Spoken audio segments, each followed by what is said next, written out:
तो આપણે ઇકોનોમીની અંદર જે છે એ મોનેટરી પોલિસી વિશે ચર્ચા કરી રહ્યા હતા. તો મોનેટરી પોલિસીની અંદર આપણે ક્વોન્ટિટેટિવ ટૂલ્સ જોયેલા હતા. ક્વોન્ટિટેટિવ ટૂલ્સની અંદર આપણે repo rate, reverse repo rate આ બધું ઓલરેડી ચર્ચા કરી ચૂક્યા છીએ. તો આગળનો જે રેટ જે છે એ LAF રેટ છે. LAFનો મતલબ શું થાય? LAFનો મતલબ થાય લિક્વિડિટી એડજસ્ટમેન્ટ ફેસિલિટી. આ LAF રેટ જે છે એ હકીકતમાં શું છે? તો ક્વોન્ટિટેટિવ ટૂલ છે. કોની અંતર્ગતનું? તો કે મોનેટરી પોલિસી અંતર્ગતનું. LAF વિશે થોડી વાત કરીએ. LAF જે છે એ રેપો રેટ અને રિવર્સ રેપો રેટ બંને જે છે બંનેને જે છે એ હકીકતમાં LAF જ કહેવામાં આવે. હકીકતમાં શું છે LAF એ થોડું સમજો. LAF એટલે કે લિક્વિડિટી એડજસ્ટમેન્ટ ફેસિલિટી. આ એક પ્રકારની એવી ફેસિલિટી છે, આ એક પ્રકારની એવી સુવિધા છે કે જે સુવિધા આપવામાં આવે છે કોના દ્વારા? RBI દ્વારા અમુક વાર આપવામાં આવે અથવા તો અમુક વાર બેંક દ્વારા આપવામાં આવે. પરંતુ મેઇન તો વાત કરીએ તો મેઇન તો બેંક દ્વારા આપવામાં આવે. કોની માટે? RBI દ્વારા બેંકોને આ સુવિધા આપવામાં આવે. RBI દ્વારા LAFની સુવિધા બેંકોને આપવામાં આવે. કોની માટે? તો કે લિક્વિડિટી માટે, તરલતા માટે, ફટાફટ એમને પૈસા મળી જાય ને એની માટે, ફટાફટ તાત્કાલિક પૈસા રોકડ સ્વરૂપે, રોકડમાં કેશમાં પૈસા મળી જાય એની માટે આ સુવિધા જે છે એ આપવામાં આવે. અમુકવાર RBIને પણ બેંકની પૈસાની જરૂર પડતી હોય, અમુકવાર બેંકોને પણ પૈસાની જરૂર પડતી હોય. તો એ RBIને અથવા બેંકોને પૈસાની જરૂર પડતી હોય તો એ કોના માધ્યમથી? તો LAF લિક્વિડિટી એડજસ્ટમેન્ટ ફેસિલિટી. એટલે કે આ જે ફેસિલિટી, આ જે સુવિધા જે છે લિક્વિડિટીની, તરલતાની, એના માધ્યમથી એ લોકો પ્રાપ્ત કરે. તો LAFની જે છે બે વિન્ડો એટલે કે બે બારીઓ છે. એટલે કે આપણે એવું કહી શકીએ કે આ LAF છે. LAFની નીચે બે ડિપાર્ટમેન્ટ પડે છે. એક તો કયો? રેપો રેટ અને બીજો કયો? તો કે રિવર્સ રેપો રેટ. રેપો રેટના માધ્યમથી શું થાય? રેપો રેટના માધ્યમથી બેંક લોકો જે છે બેંક એ RBI પાસેથી પૈસા ઉધાર લે અને રિવર્સ રેપો રેટ અંતર્ગત શું થાય? રિવર્સ રેપો રેટ અંતર્ગત RBI જે છે એ બેંક પાસેથી પૈસા જે છે એ ઉધાર લેતી હોય છે. બરાબર? એટલે બંને આવી રીતે વર્ક કરે છે. બાકી આ રેપો રેટ ને રિવર્સ રેપો રેટ આપણે ડિટેલમાં સમજી લીધા છે. હકીકતમાં શું છે કે આ LAF લિક્વિડિટી એડજસ્ટમેન્ટ ફેસિલિટી એના તે બે પુત્ર અથવા એના તો બે દીકરા કોણ છે? રેપો રેટ અને રિવર્સ રેપો રેટ છે. LAFની અંદર રેપો રેટ વાત કરીએ તો the interest rate at which RBI lends short term loan to its client keeping their GSEC as collateral. આ રેપો રેટ શું છે કે RBI જે છે એ ટૂંકા ગાળાની લોન આપે છે GSECને ગીરવે રાખીને. LAF રિવર્સ રેપો રેટ શું છે? તો આના અંતર્ગત ઇટ્સ ધ ઇન્ટરેસ્ટ રેટ. આ એક પ્રકારનો એવો વ્યાજ દર છે કે જે RBI પાસે બેંક લોકો પૈસા જમા કરાવે એટલે બેંક લોકો RBI પાસે પોતાના સરપ્લસ વધારાના પૈસા જમા કરાવે એટલે RBI એમને ટૂંકા ગાળા માટે અમુક પ્રકારના જે પૈસા જે છે વ્યાજ જે છે આપે છે. આમાં પણ GSEC જે છે એ રાખવાની હોય છે. રેપો રેટની અંદર વાત કરીએ તો client enter into an agreement with the RBI. આ જે રેપો રેટ જે છે એની અંદર શું હોય? રેપો રેટની અંદર ક્લાયન્ટ એટલે કે બેંક જ્યારે RBI પાસેથી પૈસા ઉધાર લે ત્યારે એક પ્રકારનું એગ્રીમેન્ટ, એક પ્રકારનો કરાર કરે છે. શું કરાર કરે છે? કે થોડા સમય પછી એ લોકો ઓટોમેટિક જ આ GSEC ગવર્મેન્ટ સિક્યુરિટી જે છે રીપર્ચેસ કરી દેશે. હકીકતમાં રેપો રેટનો મતલબ જ એવું થાય કે રીપર્ચેસ એગ્રીમેન્ટ. રેપોનું ફૂલ ફોર્મ શું થાય? રીપર્ચેસ એગ્રીમેન્ટ. એટલે કે ફરીથી એ લોકો ખરીદી લેશે. સમજો અહીંયા બેંક છે અને અહીંયા RBI છે. તો રેપો રેટ અંતર્ગત શું થાય? રેપો રેટ અંતર્ગત RBI આ બેંક લોકો જે છે બેંક લોકો એ RBIને GSEC આપે. એ શું આપે? GSEC આપે. અને RBI એ GSECના બદલામાં બેંકને શું આપે? પૈસા આપે, રૂપિયા આપે, રોકડા આપે. પરંતુ આ બેંક લોકોએ આ જે GSEC આપીને એ બેંક લોકો અહીંયા તે પહેલાં તે એગ્રીમેન્ટ કરી લે, કરાર કરી લે કે અત્યારે તો અમે તમને GSEC આપીએ અને પૈસા લઈએ છીએ, પરંતુ 15 દિવસ પછી અથવા થોડા દિવસ પછી અમે આ GSEC પાછી ખરીદી લેશું અને આ રૂપિયા જે છે ને તમને પાછા રિટર્ન કરી દઈશું. પાછા રિટર્ન જે છે એ રિટર્ન કરી દઈશું. એટલે કે ટૂંકમાં વાત કરીએ તો પહેલાં એ લોકો આ GSEC વેચે છે અને પછી એવું એગ્રીમેન્ટ કરે છે કે થોડા દિવસ પછી, 15 દિવસ પછી અમે આ GSEC ગવર્મેન્ટ સિક્યુરિટી પાછી ખરીદી લેશું. એટલે તમને ટૂંકમાં પૈસા રિટર્ન આપી દઈશું, બૂચ મારી અને જતા નહીં રહીએ. આની અંદર જોઈએ તો mechanism similar two repo rate. આની અંદર પણ સેમ એ જ વસ્તુ જે છે જોવા મળે છે. બાકી ઓલા લેક્ચરમાં ડિટેલમાં સમજી લીધું છે. રેપો રેટને જે છે એ રેડી ફોરવર્ડ ટ્રાન્ઝેક્શન પણ કહે છે. અમુક વાર MCQમાં પૂછે છે. અને રેપો રેટ જે છે એ પોલિસી રેટ છે કંટ્રોલ ઇન્ફ્લેશનને કંટ્રોલ કરવા માટેના. એ બધું પણ આપણે જોઈ લીધું છે. રિવર્સ રેપો રેટ કઈ રીતે નક્કી થાય? તો રેપો રેટ માઇનસ અમુક ટકા જે છે એ નક્કી કરવામાં આવે એ રીતે રેપો રેટ નક્કી થાય, રિવર્સ રેપો રેટ નક્કી થાય. હવે થોડા સમય પહેલાં ખાસ કરીને 2020ની અંદર RBI દ્વારા LTRO રજૂ કરવામાં આવ્યો. તો આ LTRO શું છે એ થોડું સમજીએ. Long term repo operation. આ એક અત્યંત મહત્વનો કોન્સેપ્ટ છે એ સમજીએ. Usually repo loans are for short term. Generally આપણે જોયું કે રેપો અંતર્ગત બેંક લોકો લોન લે, બેંક લોકો RBI પાસેથી જે લોન લે એ કેવી હોય છે? ટૂંકા ગાળાની એટલે કે ફોર્ટનાઇટની એટલે કે 14 દિવસની જ હોય છે. 14 દિવસની વેલિડિટી માટે જે છે એ લોન લેતા હોય છે. પરંતુ 2020ની અંદર ફેબ્રુઆરીએ કોરોનાની કારણે લોકડાઉન એ બધું લાગી ગયું હતું. ઇકોનોમી અર્થતંત્ર જે છે પડી ભાંગેલું હતું. એટલે RBI એને રિવાઇવ કરવા માટે, પુનઃ જીવત કરવા માટે RBI એક આ LTRO લોન્ચ કર્યું. લોંગ ટર્મ લાંબા ગાળા અંતર્ગત રેપો ઓપરેશન જે છે એ શરૂ કર્યું. ટૂંકમાં વાત કરીએ તો આ બેંક જે છે એક મિનિટ, આ બેંક જે છે બેંક એ RBI પાસેથી લોન લેશે તો એ લોન રેપો રેટ અંતર્ગત 14 દિવસ માટે જ લઈ શકશે. પરંતુ હવે ઇકોનોમી જે છે અર્થતંત્ર એ પડી ભાંગ્યું છે. તો હવે માની લો કે બેંક લોકોએ વધુ દિવસ માટે લોન લેવી છે. તો વધુ દિવસ માટે લોન લેવા માટે શું કરવું? તો એની માટે RBI આ LTRO નામનું ઓપરેશન, એક નવા પ્રકારનું ઓપરેશન જે છે એ ઈજાદ કર્યું. RBI announce to conduct long term repo operation for 1 year or 3 year. અને એમાં શું નક્કી કર્યું કે હવે બેંક લોકો જે છે એ રેપો રેટ અંતર્ગત પૈસા ઉધાર લઈ શકશે 14 દિવસની બદલે કેટલા 1 વર્ષ અને 3 વર્ષ માટે જે છે લઈ શકશે. તમને એવું લાગે આરબીઆઈ એવું કઈ રીતે કરી શકે? તો આરબીઆઈ એક તો પહેલા તો ગમે કરી શકે, પરંતુ આની સાથે 1 વર્ષ અને 3 વર્ષની સાથે બીજી પણ અમુક શરત રાખી. કઈ શરત રાખી છે કે RBI will loan total 1 lakh crore રૂપિયાની લોન આપશે, એટલે કે 1 ટ્રિલિયન 1 લાખ કરોડની જે છે એ લોન આપશે. કોને?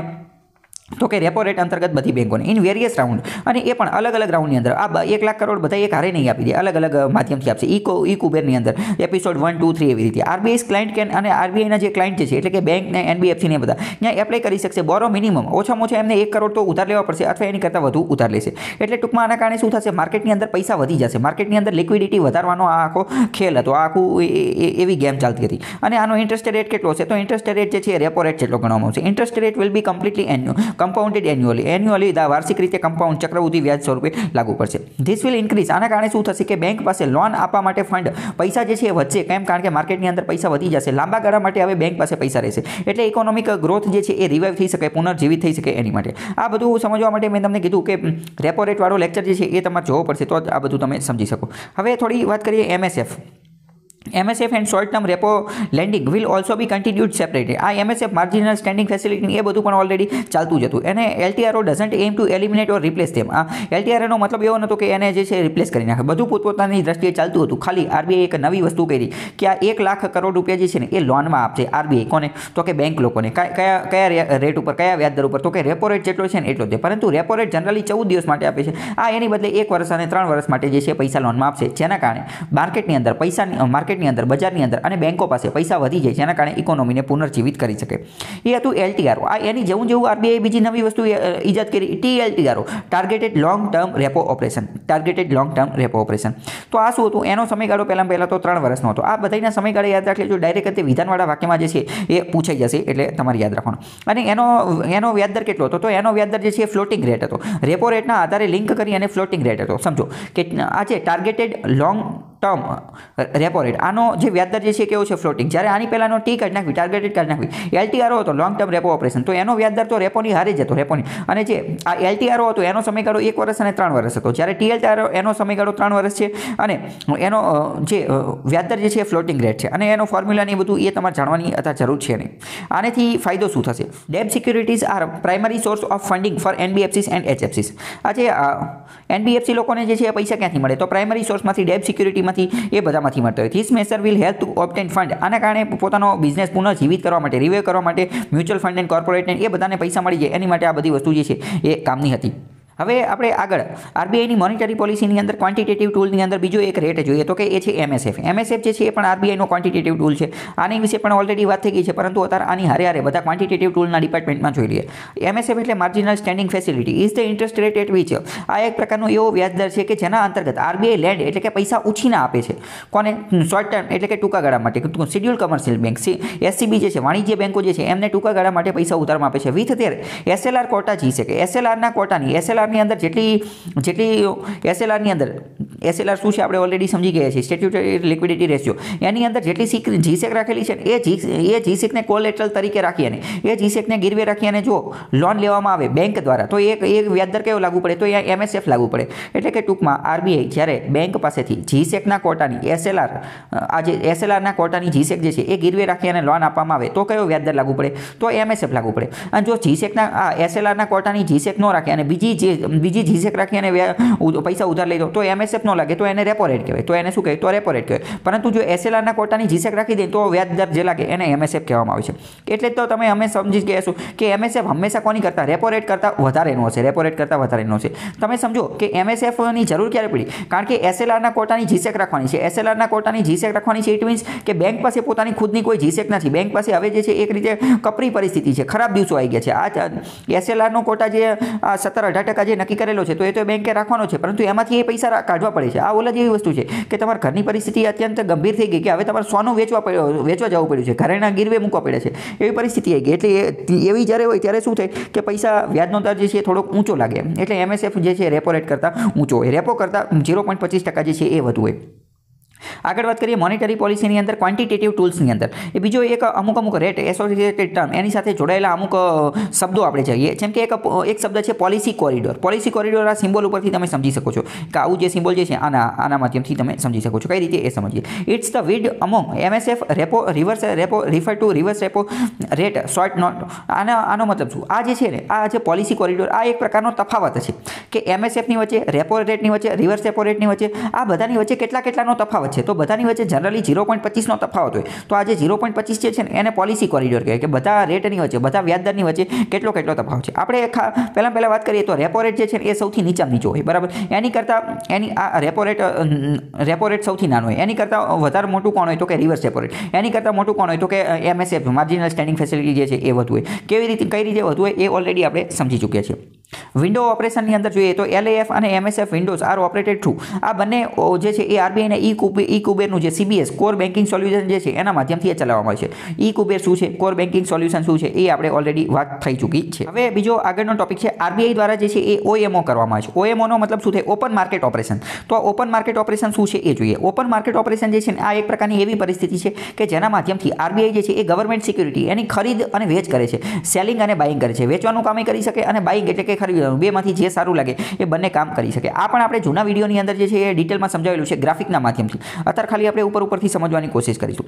પહેલાં સમજો કે ઓપન માર્કેટ ઓપરેશન એનો મતલબ શું? તો એના અંતર્ગત RBI બાઇસ and cells union and state government security two control money supply. Open market ઓપરેશનના માધ્યમથી RBI મની સપ્લાયને કંટ્રોલ કરવા માટે રાજ્ય સરકાર અને કેન્દ્ર સરકાર બંનેની ગવર્મેન્ટ સિક્યુરિટી જે છે એ કાં તો બાય ખરીદે છે અથવા તો સેલ એટલે કે વેચે છે. આ બંને કાર્ય કરી શકે છે. જો RBI ગવર્મેન્ટ સિક્યુરિટી બાય ખરીદશે તો શું થશે? મની સપ્લાય જે છે એ ઇન્ક્રીઝ, મની સપ્લાય જે છે એ વધી જશે. લિક્વિડિટી જે છે એ માર્કેટની અંદર વધશે, તરલતા જે છે વધી જશે. અને જો RBI ગવર્મેન્ટ સિક્યુરિટી સેલ વેચવાનું કામ કરે છે તો મની સપ્લાય જે છે એ ડિક્રીઝ, એમાં ઘટાડો થશે અને લિક્વિડિટી જે છે એ માર્કેટની અંદરથી એબ્ઝોર્બ થઈ જશે. એબ્ઝોર્બ એટલે કે એ શું થઈ વાદળીની જેમ શોષાઈ જશે. આવું કેમ થશે એ આપણે ઓલરેડી ગ્રાફિકના માધ્યમથી જૂના વિડીયોમાં સમજી ચૂક્યા છે. હવે માર્કેટ સ્ટેબિલાઇઝેશન સ્કીમ શું છે આ સમજીએ. MSS market stabilisation scheme. તો આના બ્રેકઆઉટ કરો તો ખબર પડે કે માર્કેટ એટલે બજાર. સ્ટેબિલાઇઝેશનનો મતલબ શું થાય? સ્ટેબલ એટલે કે સ્થિર કરવું. માર્કેટ જો અસ્થિર થઈ ગયું, આડું અવડું લોચા પડી જતો હોય, ઘડીક ઉપર જઈને ઘડીક નીચે જાય તો એને આપણે સ્ટેબલ સ્થિર કરવું છે. તો એની માટેની સ્કીમ જે RBI લાવેલું એને માર્કેટ સ્ટેબિલાઇઝેશન સ્કીમ કહેવાય. આની અંતર્ગત RBI sell special type of G sec. આના અંતર્ગત RBI જે છે એ સ્પેશિયલ ખાસ પ્રકારની જીસેક અથવા ટીબેલ અથવા તો CMS કેશ મેનેજમેન્ટ બિલ જે છે આ વેચે છે. આ શું કરે છે? વેચે છે સેલ. શેની માટે? To stock excess liquidity. બજારની અંદર જે વધારાની લિક્વિડિટી થઈ ગઈ છે, વધારાની લિક્વિડિટી એ વધારાની તરલતા, વધારાના પૈસા જે આવી ગયા છે ને વધારાના પૈસા એને શોષવા માટે RBI જે છે એ સ્પેશિયલ પ્રકારના જીસેક ટી-બિલ અથવા કેશ મેનેજમેન્ટ બિલ જે છે એને વેચવાનું કામ કરે છે. ફોર એક્ઝામ્પલ સમજો કે ભારતની ઇકોનોમી જે છે અત્યારે 3 ટ્રિલિયનની આજુબાજુ છે, બરાબર. અત્યારે 3 ટ્રિલિયન જેટલી થઈ ગઈ છે. હવે 3 ટ્રિલિયન જેટલી ઇકોનોમી થઈ ગઈ છે અથવા તો માર્કેટની અંદર અત્યારે બધા પૈસા જે છે એ ઓકે જ છે, પરંતુ અચાનક જ તે વિદેશમાંથી જે છે કોઈ વ્યક્તિ આવી જાય છે અથવા તો કોઈ કંપની આવી જાય છે અને ભારત ભારતની અંદર બહુ મોટું રોકાણ કરી દે છે, બહુ મોટું રોકાણ કરે. ભારતની અંદર ઘણા બધા પૈસા જે છે એ ઠાલવી દે છે. માની લો કે ભારતની ઇકોનોમી 3 ટ્રિલિયનની છે, બરાબર, 3 ટ્રિલિયન. હવે આની જેવી રીતે કોઈ બીજી મોટી કંપની આવી જાય, બરાબર, બીજી માની લો કે એપલ કંપનીવાળા એવું કે એપલ કંપનીવાળા કે અમે આ 3 ટ્રિલિયનની સામે બીજું 3 ટ્રિલિયનનું ભારતની અંદર રોકાણ કરીશું. તો ભારતની ઇકોનોમીમાં એક રીતે લપ થઈ જાય. કેમ લપ થઈ જાય? ભારતની ખુદની ઇકોનોમી 3 ટ્રિલિયનની છે અને એની સામે એટલું રોકાણ કરવામાં આવે, એટલા પૈસા અંદર આવી જાય તો શું થાય? પૈસા વધી જાય. અને આપણે પહેલા જ વાત થઈ ગઈ છે, પૈસા વધે તો ઇન્ફ્લેશન થઈ જાય. તો આવા કેસની અંદર RBI આ 3 ટ્રિલિયનનું કંઈક અરેન્જમેન્ટ કંઈક સેટિંગ કરવું પડે. તો એ સેટિંગ કરવા માટે વધારાના પૈસા આવી રીતે ગમે ત્યાંથી આવી ગયા હોય, જનરલી આવે જ નહીં, પરંતુ આ તો કંઈ કહેવાય નહીં, ગમે એ રીતે આવી જાય, બ્લેક મનીના માધ્યમથી, હવાલાના માધ્યમથી કોઈ પણ રીતે આવી ગયા હોય, બરાબર. તો આવા કેસની અંદર RBI સ્પેશિયલ પ્રકારની ખાસ પ્રકારની જીસેક ટી-બિલ અને CMS કેશ મેનેજમેન્ટ બિલ જે છે એ સેલ વેચવાનું કામ કરે છે. તો જીસેક RBI વેચશે એટલે શું કરશે? આ જીસેક RBI વેચશે તો RBI પાસેથી જીસેક જે છે એ બજારની અંદર પહોંચી જશે અને બજારના પૈસા જે છે એ RBI પાસે આવી જશે. એટલે કે ટૂંકમાં RBI વાદળી જેવું કાર્ય કરશે. વાદળી એટલે કે સ્પોન્જ જેવું. સ્પોન્જના માધ્યમથી બજારની અંદર વધારાના જે પૈસા જે છે એને સક કરી લેશે, એટલે કે એને ચૂસી લેશે સ્પોન્જના માધ્યમથી. While money thus collected. અને આના માધ્યમથી આ જે સ્પેશિયલ પ્રકારની આ જે માર્કેટ સ્ટેબિલાઇઝેશન સ્કીમ જે છે એના માધ્યમથી એના કારણે શું થશે? એટલે કે હવે માર્કેટ સ્ટેબલ થઈ જશે. પહેલાં શું હતું માર્કેટની અંદર? મેં તમને કીધું કે એપલવાળા જે છે 3 ટ્રિલિયન એટલા બધા પૈસા ઇન્વેસ્ટ કરી નાખે તો માર્કેટ અનસ્ટેબલ થઈ જાય. પૈસા જે છે પૈસા પૈસા હોગા, ઓલા ફિર હેરાફેરીમાં અક્ષય કુમાર કે એવું થાય કે પૈસા પૈસા હોગા, તો એવું થઈ જાય. એટલે કે માર્કેટ કેવું થઈ જાય? અસ્થિર થઈ જાય. તો એને ડામવા માટે RBI જે છે આ પ્રકારનું ખાસ પ્રકારની સ્કીમ જે છે એ ચલાવતી હોય છે કે while the money thus collected is not part of the government's borrowing. અને આરબીઆઈ આના માધ્યમથી જે પૈસા ભેગા કરે છે એ હકીકતમાં ગવર્મેન્ટ સરકારનું બોરોઈંગ, સરકારનું ઉધાર નથી. જનરલી આરબીઆઈ જીસેક વેચે ક્યારે? તો જ્યારે જે છે એ સરકારને પૈસા ઉધાર લેવાનો હોય, બોરોઈંગ કરવાનું હોય, ઉધાર લેવાનો હોય ત્યારે. પરંતુ આવી રીતે જે પૈસા ભેગા થાય કયા? માર્કેટ સ્ટેબિલાઇઝેશન સ્કીમ, તો એના માધ્યમથી જે પૈસા ભેગા થાય એ કંઈ આરબીઆઈ સરકારને નહીં આપે, પરંતુ એ પોતાની પાસે રાખે. But government page interest on it. અને પરંતુ આની બદલે તો સરકાર જે છે એની ઉપર તો તે પૈસા જે છે વ્યાજ તો જે છે એ આપશે. This mechanism was enhanced during demonetisation. આ આખી વ્યવસ્થા જે છે ડિમોનેટાઇઝેશનમાં વધુ ને વધુ એનો ઉપયોગ કરવામાં આવેલો હતો. કેમ? કારણ કે એક્સેસ લિક્વિડિટી જે છે એને કાઉન્ટર કરવા માટે અને લેન્ડિંગ રેટનો ક્રેશ ન થાય ને એને અટકાવવા માટે. બટ નોટ રિયલી ઇમ્પોર્ટન્ટ, અને એ એટલું બધું ઇમ્પોર્ટન્ટ છે નહીં. હવે બીજી વાત કરીએ કે સ્ટીરિલાઇઝેશન શું છે અથવા ફોરેક્સ સ્વેપ શું છે. સ્ટીરિલાઇઝેશનનો મતલબ પહેલા તો શું થાય? સ્ટીરિલાઇઝેશનનું ગુજરાતી થઈ જંતુ રહિત કરવું. જંતુ રહિત કરવું આ મેડિકલ ભાષાની અંદર, ડૉક્ટરની ભાષાની અંદર આ શબ્દ જે છે એ વપરાતો હોય છે. ગમે ત્યારે ગમે એને ઇન્જેક્શન મારવાનું હોય, અથવા માની લો કે કંઈ ઘાવ લાગેલો છે, લોહી બોય નીકળે છે અને ડ્રેસિંગ કરવાનું છે, તો અહીંયા ઘણા બધા બેક્ટેરિયન કીટાણુ ને એ બધું આવી ગયું, તો એને પહેલાં જંતુ રહિત કરવું પડે એન્ટીબાયોટિકથી અથવા એન્ટીવાયરલથી. ટ્યુબ લગાવીને તમને વાગેલું હોય, લોહી બોય નીકળે તો પછી ઘણું બધું બળવા લાગે, તો એ બળે નહીં. આ સ્ટીરિલાઇઝેશન એટલે કે જંતુ રહિત કરવું. તો આ સ્ટીરિલાઇઝેશન અંતર્ગત શું કરવામાં? માની લો કે માર્કેટની અંદર વધુ પૈસા આવી ગયા છે, માર્કેટની અંદર વધુ પૈસા આવી ગયા છે, લિક્વિડિટી તરલતા વધી ગઈ છે, માર્કેટની અંદર પૈસા ઘણા બધા વધી ગયા છે. તો આ પૈસાને જો આરબીઆઈ શોષી લે, આરબીઆઈ જે છે આ પૈસાને શોષી લે, પરંતુ આ પૈસા જનરલી કયા હોય? તો કે ડોલર હોય.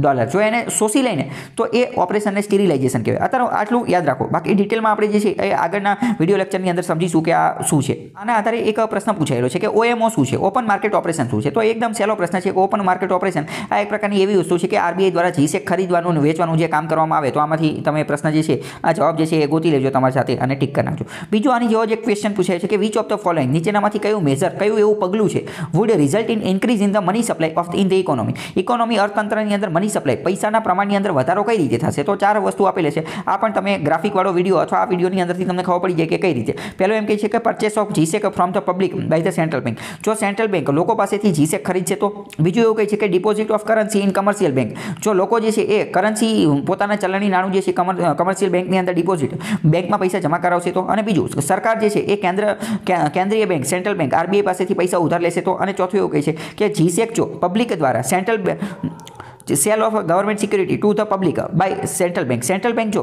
જીસેકને લોકોને વેચશે તો પૈસાનો વધારો થશે. તો આ તમે જવાબ આપવાની કોશિશ કરો. ગ્રાફિકવાળા વિડીયો આ વિડીયોમાંથી તમને ખબર પડી જવી જોઈએ. કમેન્ટની અંદર તમે લખી શકો છો. આગળનો પ્રશ્ન જોઈએ કે which of the are part of the monetary policy. Monetary પોલિસીનો કયો ભાગ છે? આ bank rate, open market operation, public debt કે પબ્લિક રહેવાનું. ઓપન મોનેટરી પોલિસી જે છે એનો શું કયો ભાગ છે? તો આની પહેલાં તે તમે સમજો કે મેં તમને એક વસ્તુ સમજાવેલી કે 2 પ્રકારની પોલિસી આવે, એક તો મોનેટરી પોલિસી અને એક તો ફિસ્કલ પોલિસી. ફિસ્કલ પોલિસીની અંદર મેં તમને ડિટેલમાં સમજાવેલું હતું કે ફિસ્કલ પોલિસી એટલે કે એફ ઉપરથી યાદ રાખો આ બધું સરકાર સાથે લેવા દે છે. ફિસ્કલ પોલિસી એટલે કે ફાઇનાન્સ મિનિસ્ટર, એટલે કે આ ફિસ્કલ પોલિસી આખી કોની અધીન હોય? તો કે નાણાં મંત્રીની અધીન હોય, ફાઇનાન્સ મિનિસ્ટરની અલગ હોય, અધીન હોય. એફ યાદ રાખો. જ્યારે મોનેટરી પોલિસી એ બધી આરબીઆઈની અધીન હોય અથવા તો આરબીઆઈના ગવર્નરની અધીન હોય. તો મતલબ કે આ ફિસ્કલ પોલિસી જે છે ને એ બધું નાણાકીય ને એ બધા આરે સરકાર આરે લેવા દેવા છે. તો પબ્લિક ડેબનો મતલબ શું થાય? પબ્લિક ડેબનો મતલબ જાહેર દેવું. જાહેર દેવું એટલે કે એવું દેવું કે જે સરકારે ઉધાર લીધેલું છે. તો સરકારે ઉધાર લીધેલા પૈસા એને તો આ મોનેટરી પોલિસી આરે કંઈ લેવા દેવા નથી, કારણ કે પબ્લિક ડેબ એ તો આપણે જોયું કે ફિસ્કલ પોલિસી આરે લેવા દેવા છે. બીજી વાત કરીએ પબ્લિક રેવન્યુ, એટલે કે જાહેર આવક. સરકારને કુલ કેટલી આવક થાય છે? તો આજે પબ્લિક રેવન્યુ, આજે જાહેર આવક જે છે એ તે બજેટ આરે લેવા દેવા છે, તો એ ફિસ્કલ પોલિસી આરે લેવા દેવા છે. તો ત્રીજું અને ચોથું તો આવશે જ નહીં. ત્રીજું અને ચોથું જે છે એ તમે એલિમિનેટ કરો.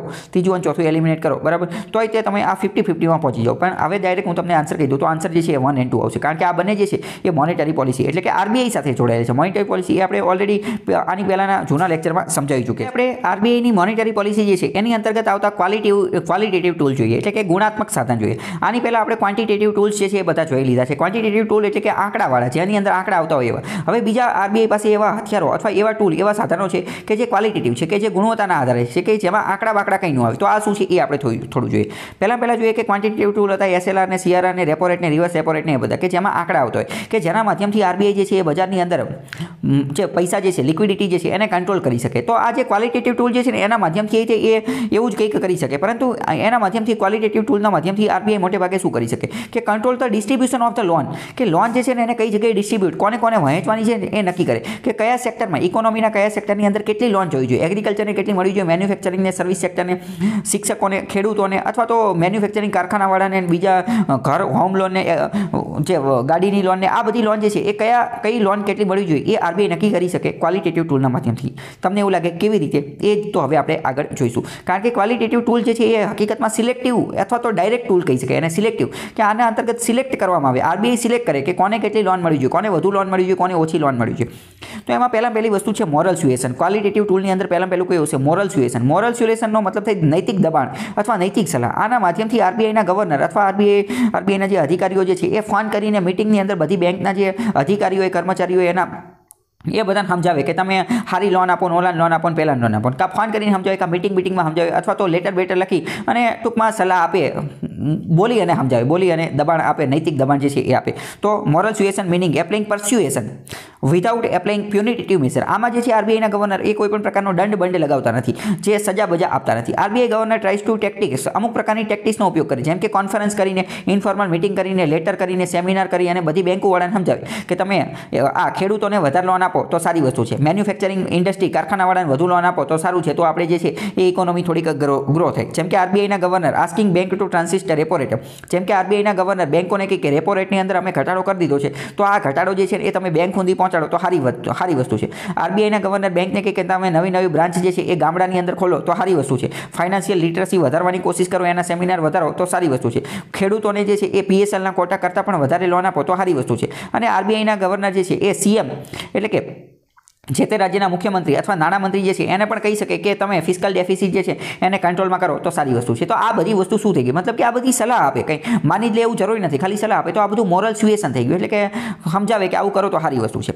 સીએમને ફાઇનાન્સ મિનિસ્ટરને એવું પણ કહી શકે કે સબસિડી લીકેજને એ બધું ઘટાડો તો એ સારી વસ્તુ છે, કે જેના કારણે મોનેટરી પોલિસી જે છે એ વધુ એફિશિયન્સી એટલે કે વધુ એફિશિયન્ટ જે કાર્યક્ષમ જે છે એ બની શકે. બીજું પબ્લિસિટી કરી શકે તો આ પણ મોરલ સ્યુએશનની અંદર આવશે. આરબીઆઈનો ગવર્નર જે છે મીડિયાની અંદર સ્ટેટમેન્ટ આપી શકે, સ્પીચ આપી શકે, યુનિવર્સિટી કોન્વોકેશનની અંદર આ દીક્ષાંત સમારોહ બધા ગ્રેજ્યુએટ થયા હોય એનું સન્માન કરવા માટે પહોંચ્યા હોય તો અહીંયા સ્પીચ આપી શકે, મેમોરિયલ લેક્ચર ને એવું બધું આપે. શું કહી શકે કે જો ભાઈ મેં તો રેપો રેટ જે છે ને એ ઘટાડી દીધો છે, પરંતુ બેંક લોકો જે છે ને એ આ રેપો રેટ જે ઘટાડેલો છે એનો લાભ, એનો ફાયદો કસ્ટમર સુધી પહોંચાડતી નથી. એટલે કે આમાં અમારો કંઈ વાંક નથી, બેંકનો વાંક છે. એટલે બેંક પણ તમે બેંક ઉપર દબાણ બનાવો કે બેંક પણ આવું કરે. અને એક રીતે પબ્લિક ઓપિનિયન, લોકોની અંદર એવું ઓપિનિયન મંતવ્ય વિચાર થાય કે લોકો બેંકને પ્રેશર કરે, તો પછી બેંકે ન હોય પછી એ રેપો રેટ જે છે એ કસ્ટમર સુધી ટ્રાન્સફર કરવો પડે. તો આ બધું શું થયું?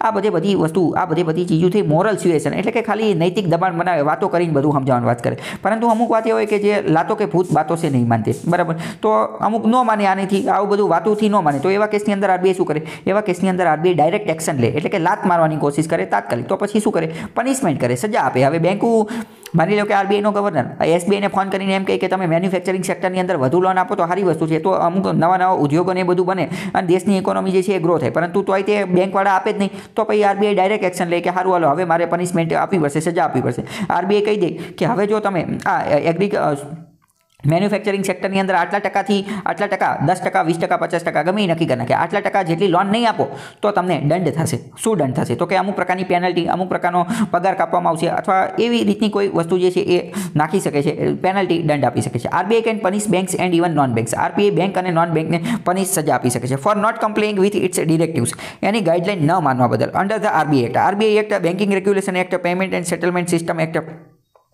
Prevention of money laundering act અને ફોરેન એક્સચેન્જ મેનેજમેન્ટ એક્ટ. આ બધા કાયદા એવા છે કે જેના અંતર્ગત આરબીઆઈ જે છે ને એ ગાઈડલાઇન, ડિરેક્શન, દિશાનિર્દેશ, અમુક પ્રકારની જોગવાઈ જે છે એ કહી શકે છે કોને? બેંકને, કે આમ કરો, ઓલું કરો, પેલું કરો. અને જો બેંક લોકો એવું નથી કરતા તો આરબીઆઈ શું કરે? એને લાત મારી શકે, એને સજા આપી શકે, પનિશમેન્ટ કરી શકે.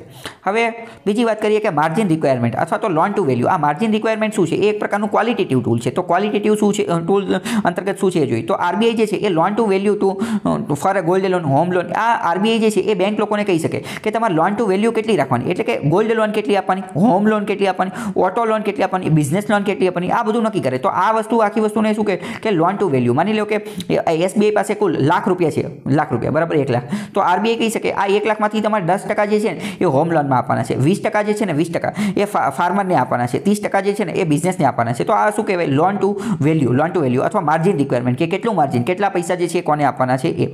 પછી આરબીઆઈ કેન ચેન્જ થીસ, અને આ બધી વસ્તુ જે છે એ અલગ અલગ વાર અલગ અલગ જગ્યાએ જે છે આની અંદર ફેરફાર કરવામાં આવતો હોય. માની લો કે આરબીઆઈને એવું લાગે કે ફાર્મિંગ એગ્રીકલ્ચર સેક્ટર સારું નથી કરતું, તો એની લોનનું પ્રમાણ જે છે એની ટકાવારી વધારી શકે. માની લો કે સર્વિસ સેક્ટર સારું નથી કરતું, સર્વિસ સેક્ટરની અંદર લિક્વિડિટી ક્રંચ એટલે કે સર્વિસ સેક્ટરની જે બધી કંપની જે છે આઈટી રિલેટેડ કંપની, એમની પાસે અત્યારે પૈસાના ડખા છે, પૈસા છે નહીં, તો આવા કેસની અંદર સર્વિસ સેક્ટરની અંદર પૈસા વધારવા માટે એનો ક્વોટા જે છે એ વધારી શકે. એ આરબીઆઈ પોતાની અંતર્ગત કરે, પછી કંઈ તમને પૂછવા આવે નહીં.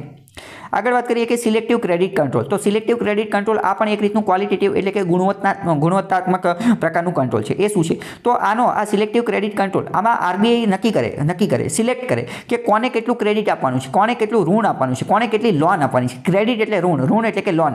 આપણે ક્રેડિટ કોઈને કહીએ, ઋણ કહીએ તો ખબર ન પડે, આ થોડાક ભારે શબ્દો લાગે, અને પરીક્ષામાં અથવા તો આમાં બધે ચોપડીમાં એવા આવું જ લખેલું, એટલે તમને ખબર ન પડે કે ક્રેડિટ ને ઋણ કઈ ચીજની વાત કરે છે.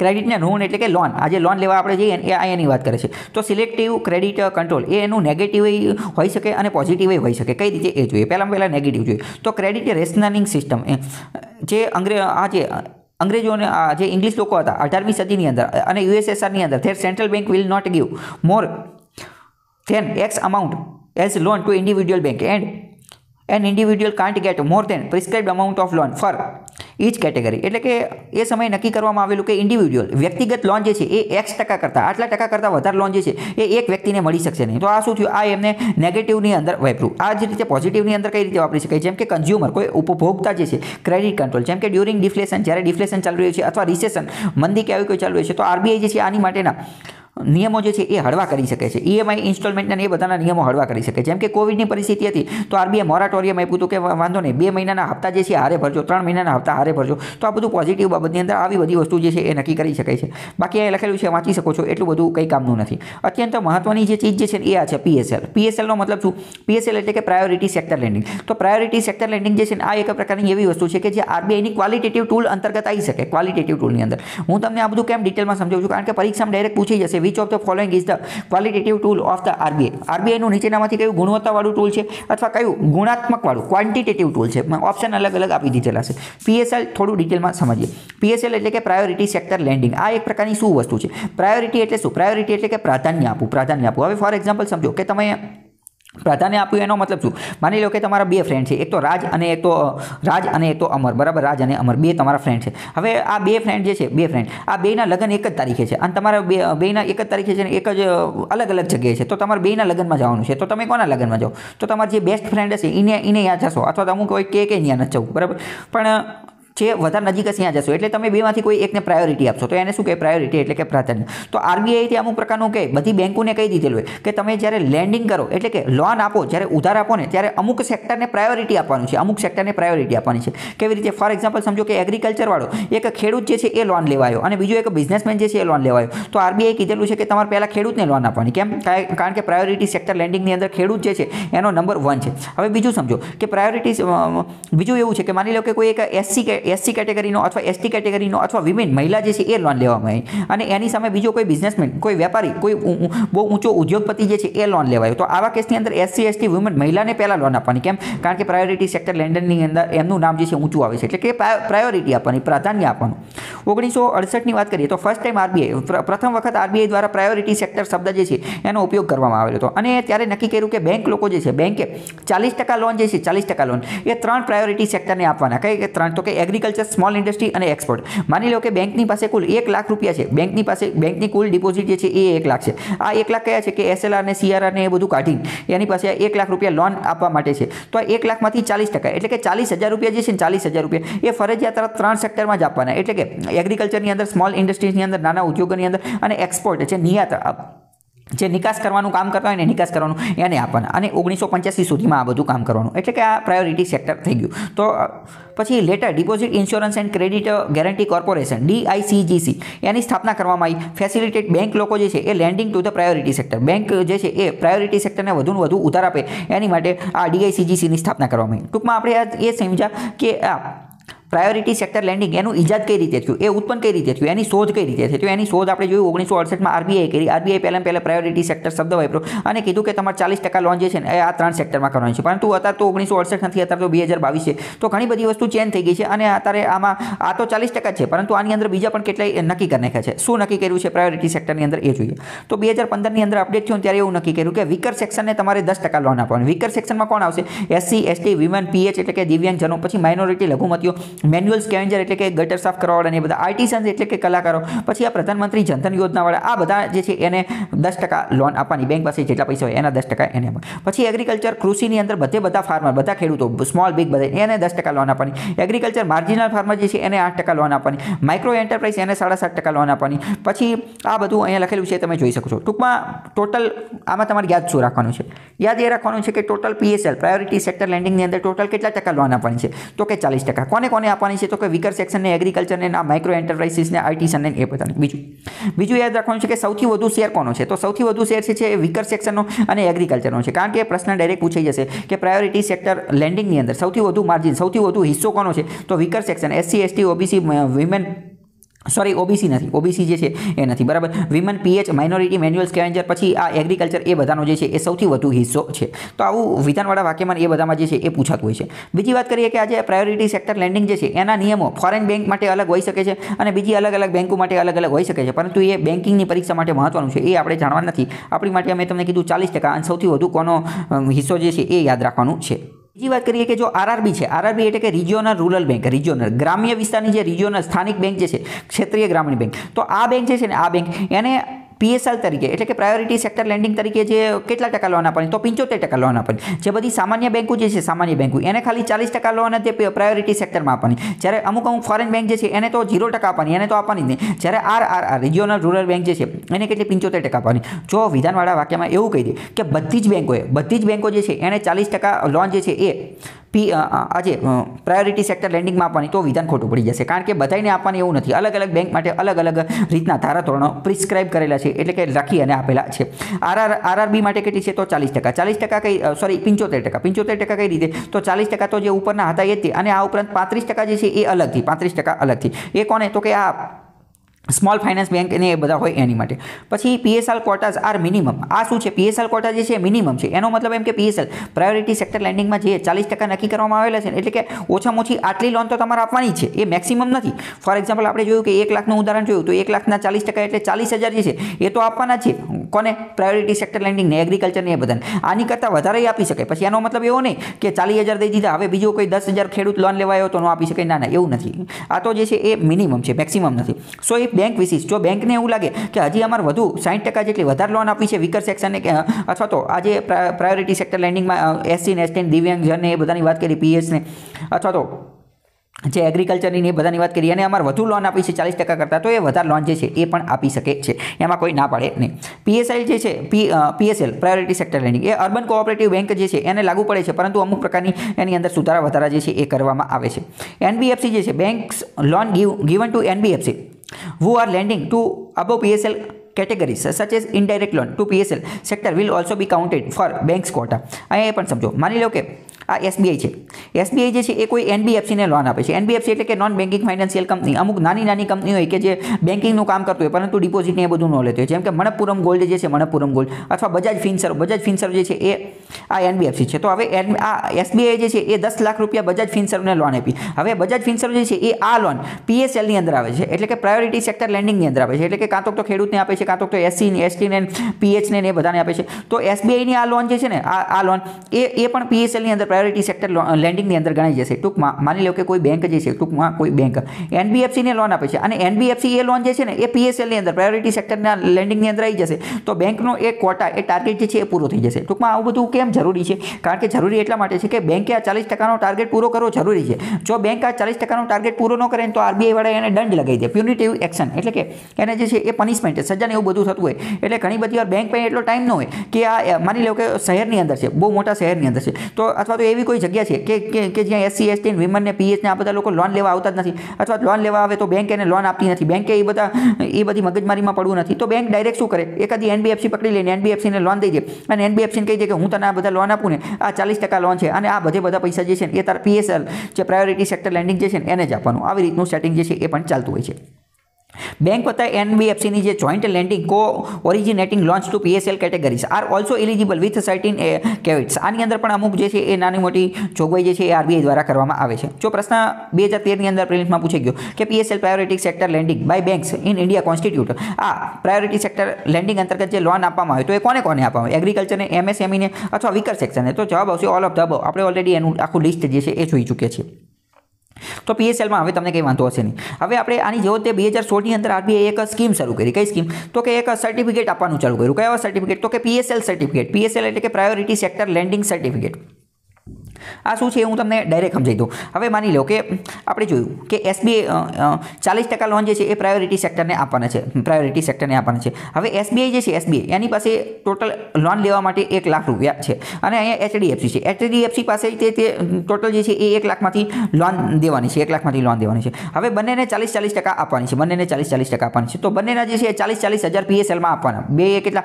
40,000 રૂપિયા લોન PSL પ્રાયોરિટી સેક્ટર લેન્ડિંગમાં આપવાનો. પરંતુ માની લો કે આ જે HDFC જે છે એને 40,000 ની બદલે એ જે છે એ 30,000 રૂપિયા જે છે 30,000 રૂપિયા એટલી જ લોન આપે છે. જ્યારે SBI વાળા જે છે એને PSL પ્રાયોરિટી સેક્ટર લેન્ડિંગની અંદર 60,000 રૂપિયા લોન આપી દીધી છે. તો શું થશે? ઇટ મીન્સ કે આની પાસે તો 40,000 ની બદલે બીજા 20,000 એક્સ્ટ્રા છે, 20,000 વધારાના છે. તો આ 20માંથી 10,000 જે છે એ આને વેચી દેશે, એનું સર્ટિફિકેટ બનાવી દેશે. RBI જે છે એનું સર્ટિફિકેટ બનાવી દેશે અને આ 10,000 નું સર્ટિફિકેટ જે છે એ આવડા આને વેચી દેશે અને એના બદલામાં આ જે HDFC વાળા જે બીજા વધારાની 10,000 જે છે એ આમને આપી દેશે અને આ બીજે ક્યાંક લોન આપી દેશે. એટલે કે આ એક રીતની કોઈનો ક્વોટા પૂરો થતો નથી, કોઈ બેંકનો ટાર્ગેટ પૂરો થતો નથી. તો આવા કેસની અંદર શું થાય? PSLનો ટાર્ગેટ કેટલો છે? પ્રાયોરિટી સેક્ટર લેન્ડિંગનો ટાર્ગેટ છે 40%. માની લો કે કોઈ બેંકનો ટાર્ગેટ પૂરો થતો નથી, કોઈ માની લો કે 25% ટાર્ગેટ જ અચીવ કર્યો અથવા કોઈ બેંકે 30% ટાર્ગેટ જ અચીવ કર્યો છે, તો વધારાનો ટાર્ગેટ જે છે 30% જ અચીવ કર્યો છે. તો આવા કેસની અંદર શું થાય?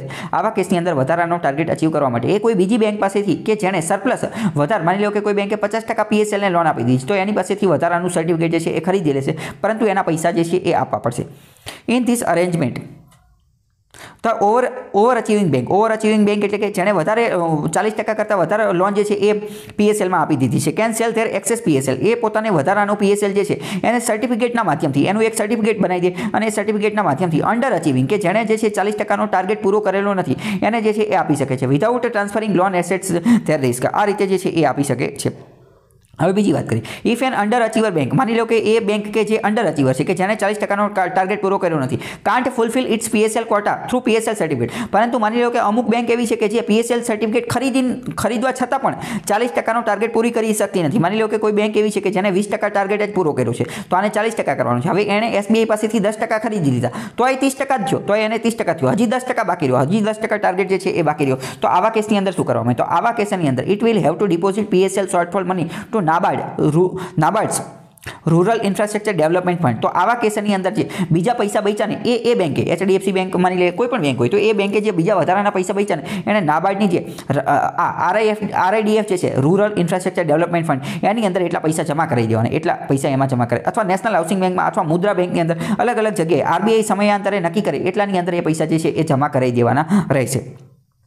ટૂંકમાં ફરીથી સમજો કે દરેક બેંકે શું કરવાનું? દરેક બેંકની અંદર 40% પૈસા જે છે એ પ્રાયોરિટી સેક્ટર લેન્ડિંગની અંદર જે છે એ પૈસા લોનમાં આપવાના. પ્રાયોરિટી સેક્ટર જે છે એગ્રીકલ્ચરને, SC ને, ST ને, માઇનોરિટીને એ બધાને આપવાના. બધામાં 40% જેવું હોય જરૂરી નથી. જેમ કે RRB હોય તો 75% હોય, દરેકમાં અલગ અલગ હોય. પરંતુ મોટે વાત કરીએ તો 40% જે છે એ PSLમાં આપવાના. કોઈ બેંક માની લો કે 40%નો ટાર્ગેટ અચીવ નથી કરી શકતી, તો એ સર્ટિફિકેટ ખરીદી શકે. આ સર્ટિફિકેટ કોની પાસેથી ખરીદે? કે જેને ટાર્ગેટ સરપ્લસ થયેલો છે અથવા તો ઓવર અચીવિંગ જે છે, ઓવર અચીવિંગ એની પાસેથી આ PSL સર્ટિફિકેટ જે છે PSLC એ ખરીદી શકે. પરંતુ માની લો કે અમુક બેંક એવી છે કે જે આ સર્ટિફિકેટ ખરીદે તોય 40%નો ટાર્ગેટ પૂરો થતો નથી, તો આવા કેસની અંદર શું કરવાનું? આવા કેસની અંદર એમના જે વધારાના પૈસા જે છે એ બેંકના કે જેણે ટાર્ગેટ પૂરો નથી કર્યો એના એ જેટલા પૈસાની લોન આપવાની છે એટલા પૈસા નાબાર્ડનું આ રૂરલ ઇન્ફ્રાસ્ટ્રક્ચર ડેવલપમેન્ટ ફંડમાં અથવા CDBમાં અથવા નેશનલ હાઉસિંગ બેંકમાં, મુદ્રામાં એ બધાનું જે ફંડ હોય, તિજોરી હોય એની અંદર એ પૈસા જે છે એ જમા કરાવી દેવાના. Under achiever bank will earn interest from such depository money. હવે આ અંડર અચીવર યોર બેંક, માની લો કે આ બધાની અંદર એને પૈસા જમા કરે, એને ટાર્ગેટ પૂરો નથી કર્યો, તો શું એને એનું વ્યાજ મળે? તો કે હા, એને એનું વ્યાજ જે છે એ મળતું રહે, but it will be usually linked to the bank rate. પરંતુ એ વ્યાજ કેવું હોય? તો કે ખૂબ ઓછું હોય. કેટલું ઓછું? તો કે બેંક રેટ જેટલું એનું વ્યાજ હોય. બેંક રેટ શું છે? ઓલરેડી આપણે ડિસ્કસ થયેલું છે. અને એક રીતે there money will be locked in a long term. અને આવા કેસની અંદર એ તિજોરીની અંદર એમના પૈસા આ ફંડમાં ફસાઈ જાય, એટલે કે લાંબા સમય સુધી એમના પૈસા જે છે એ ફસાઈ જતા હોય છે. એક પ્રશ્ન પૂછાયેલો છે કે which of the following is not an instrument of the selective credit control. Selective credit કંટ્રોલનું સાધન જે છે એ કયું નથી. આ સિલેક્ટિવ એટલે શું? તો કે પસંદ કરવું. ક્રેડિટ લોન આપવા માટે કંટ્રોલ માટેની વસ્તુ જે છે એ પસંદ કરવાની વસ્તુ કયું નથી. તો કે regulation of consumer credit, rationalising of credit, margin requirement કે કેશ રિઝર્વ રેશિયો. તો આમાં તમને ખબર પડી જાય કે કેશ રિઝર્વ રેશિયો જે છે એને સિલેક્શન આરે કંઈ લેવા દેવા નથી. રેગ્યુલેશનના માધ્યમથી જે છે એ આરબીઆઈ નક્કી કરી શકે કે કોને કેટલા લોન આપવાની છે. રેશનલિંગ ક્રેડિટના માધ્યમથી, માર્જિન રિક્વાયરમેન્ટના માધ્યમથી જે છે એ નક્કી કરે છે. કેશ રિઝર્વ રેશિયોને એની આરે કંઈ લેવા દેવા છે નહીં.